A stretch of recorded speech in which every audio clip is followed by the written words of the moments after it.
Fry తయారు చేద్దామండి. కాయ వేసి వేపుడు చాలా బాగుంటుంది కాకరకాయ ఫ్రై. ఈ కావాల్సిన పదార్థాలు చూద్దాము. కాకరకాయలు 1/2 కిలో తీసుకున్నాను. వీటిని బాగా పీలేతో చెక్కు తీసుకొని మళ్ళీ చూపిస్తాను ఆ విధానం. ముందు కావాల్సినవి చూద్దాము. చెక్కు తీసుకొని పెట్టుకోవాలి కాకరకాయలని. నెక్స్ట్ పసుపు, తగినంత ఉప్పు, కారం ఒక 4 స్పూన్లు తీసుకున్నాను నేను. తర్వాత ఆనియన్స్, ఉల్లిపాయలు వచ్చేసి 3 గడ్డలు పెద్దవి కట్ చేసి పెట్టుకున్నాను. పెరుగు కొంచెం, ఒక కప్పు తురిమి ఉంచుకున్న బెల్లం, చిన్నులపాయ ఒకటండి, చిన్నులపాయ ఒకటి. ఈ చిన్నులపాయ, కారము, తగినంత ఉప్పు వేసి మిక్సీ వేసి మనం పొడి తయారు చేసుకోవాలి కాకరకాయ ఫ్రైలోకి. తర్వాత కొంచెం చింతపండు వేసుకుందాము. ఇది ఇందులో నానుతుంటుంది, అంటే కాకరకాయ చేదు లేకుండా ఉంటుంది. ఈ 2 పెరుగు, చింతపండు, ఉప్పు వేసి ఉడికిద్దాము. ఒకసారి మళ్ళీ చూపిస్తాను. చక్కగా చెక్కు తీసి పెట్టాను. కాయ వేసుకుందాము, బాగుంటుంది. ఒకసారి ఉప్పు, ఈ పసుపు వేసి బాగా ఇలా రుద్దాలి చేదు పోవటానికి. ఇలా చేదు ఉంటే మనకి నచ్చదు కదా. ఇలా బాగా ఉప్పు, పసుపు వేసి బాగా రుద్ది, ఇలా రుద్ది కడిగితే చేదు అనేది పోతుంది, పసుపు పోతుంది. కొంచెం ఇందులో వాటర్ పోసి నీట్గా 1కి 2 సార్లు కడిగేస్తే ఉప్పు చూడండి. ఇవన్నీ మళ్ళీ ఇంకొక గిన్నెలు కూడా వాటర్లో వేసి శుభ్రంగా కడిగేద్దాము. ఆ చేదు అనేది ఈ వాటర్లోకి వెళ్ళిపోతుంది. అప్పుడు చిన్నపిల్లలైనా ఇష్టంగా తింటారు, చేదు అనేది లేకపోతే.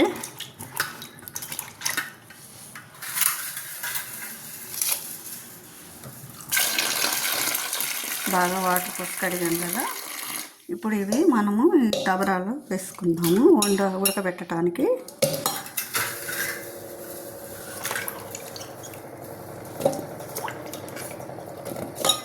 తర్వాత ఉడికించటానికి ముందు మనము ఇందులో నానబెట్టుకున్నాం కదా పెరుగు, చింతపండు, ఇట్లా డైరెక్ట్గా వేసేసుకోవాలి. అంటే ఉడకాలంటే పక్కనే ఉండాలి, కానీ పులుసు పోయకూడదు. చింతపండు కొంచెం పక్కన ఉంటే ఆ చేదు అనేది పోతుందన్నమాట.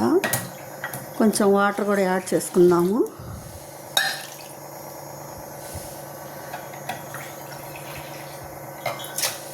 కొంచెం వాటర్ యాడ్ చేసుకొని ఇందులో కొంచెం ఉప్పు కూడా వేద్దాము. ఉడికించేటప్పుడే ముందే కొంచెం వేద్దాము. ఇంకా దీన్ని స్టవ్ వెలిగించి బాగా మెత్తగా ఉడికించుకోవాలి. ఈలోపు మనము పొడి తయారు చేసి పెట్టుకుందాము. ఉడికేలోపు ఇదిగోండి, మిక్సీ వేసి 4 స్పూన్ల కారము, చిన్నులపాయ 1 గడ్డ, ఒలిసే పని అయితే అలవండి, లేదా డైరెక్ట్గా వేసుకోండి. నేనైతే డైరెక్ట్గానే వేసే, టేస్ట్ బాగుంటుందని. ఇక తగినంత ఉప్పు వేసుకొని మిక్సీ వేసి పక్కన పెట్టుకుందాము. ముట్టించి పొయ్యి మీద పెట్టాను. కొంచెం చిటికెడు పసుపు కూడా యాడ్ చేద్దాము. ఇవి మెత్తగా ఉడికినాక మనం ఫ్రై చేసుకుందాం. ఎక్కువే వేయాలి, ఆయిల్ బాగా కొంచెం ఎక్కువే పడుతుంది. కాకరకాయలు బాగా డీప్ ఫ్రై అవ్వాలి కాబట్టి. మనం కాకరకాయలు ఉడుకుతున్నాయి కదా, ఈలోపు ఆనియన్స్ బాగా వేయించుకుందాము. ఆయిల్ వేడెక్కాక ఈ ఉల్లిపాయలు అనేవి వేయించుకోవాలి. అండి, మనం కట్ చేసి పెట్టుకున్నాం కదా 3 పెద్ద ఉల్లిపాయలు, అవి వేగిద్దాము.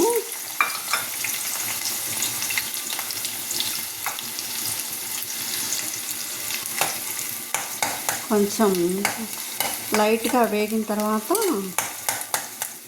కాకరకాయలు వేద్దాము. ప్రస్తుతానికి కొంచెం సాల్ట్ కూడా వేస్తే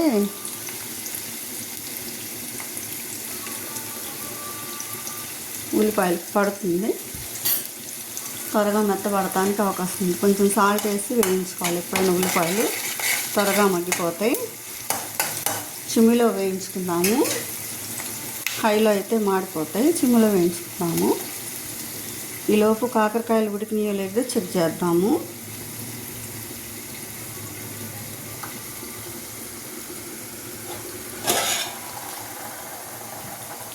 చూడండి, కాకరకాయలు కూడా బాగా ఉడికిపోయాయి.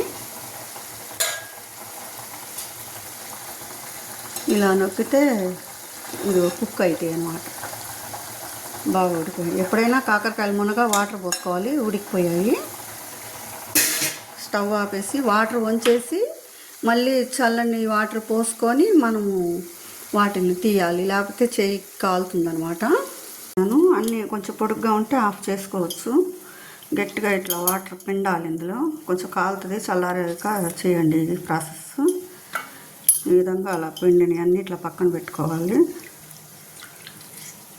అంటే గట్టిగా పిండితే నీరు ఏదైనా ఉంటే తొందరగా పోయి వేగటానికి బాగుంటుంది. ఇవన్నిటిని ఇలా ఈ ఆయిల్లో వేసేసుకోవాలి. గట్టిగా వాటర్ అంతా తీసేయాలి. ఇలా పిండి పక్కన పెట్టుకుంటే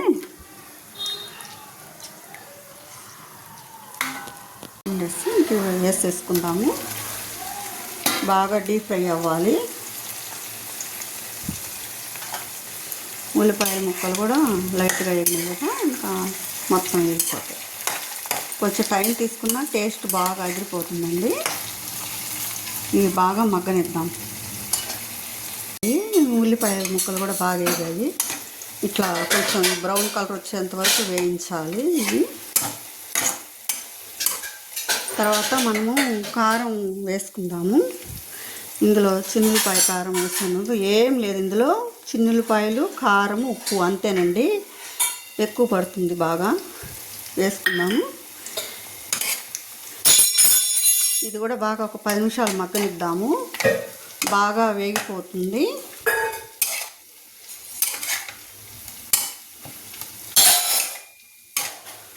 కొంచెం సాల్ట్ ఆల్రెడీ ఉంది, కొంచెం వేసుకున్నాము. బాగా పడుతుంది.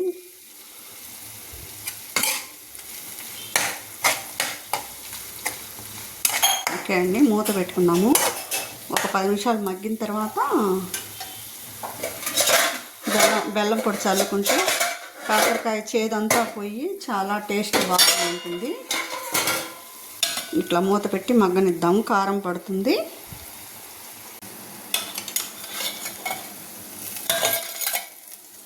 ఓకే, చూడండి, ఇలా బాగా దోరగా వేగాలి.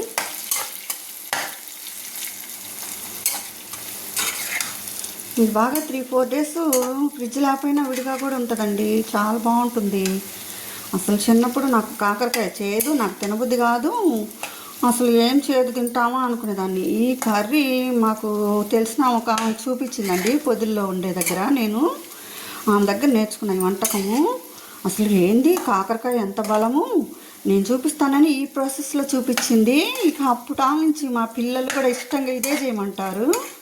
అసలు చేదు ఎక్కడ తగలదండి. అసలు చిన్న పిల్లలు కూడా అసలు చాలా ఇష్టంగా తింటారనమాట. క్యారేజీల్లో కానీ అన్నిట్లోకి ఒక్క ముక్క వేసుకుంటే చాలు, సందగండం కలుస్తుంది. చాలా బాగుంటుంది. ఇప్పుడు ఇంకా ఏగిపోయింది కదా, ఇంకా దించే ముందలగా ఒక 5 మినిట్స్ ముందల ఈ బెల్లం వేసుకోవాలన్నమాట. అప్పుడు చేదు అనేది ఇరిగిపోతుంది. తీయగా ఉంటుంది కదా, తీపి ఎవరు తింటారు అనుకుంటారేమో. అదేం ఉండదు. అసలు తీపి అనేదే తెలియదు అనమాట ఈ కర్రీలో. కారము ఈక్వల్గా ఉంది, తీపి ఈక్వల్గా ఉంది కాబట్టి కరిగిపోతుంది. ఇది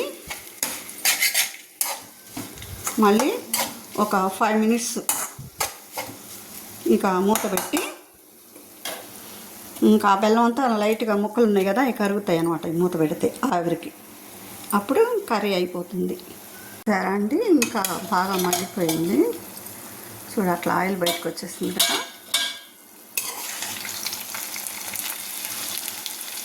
గుమ్మలాడే కాయ కాకరకాయ సూపర్ టేస్టీ, తింటే వదలరు. రెడీ కాకరకాయ ఫ్రై. స్టవ్ ఆపేసాను.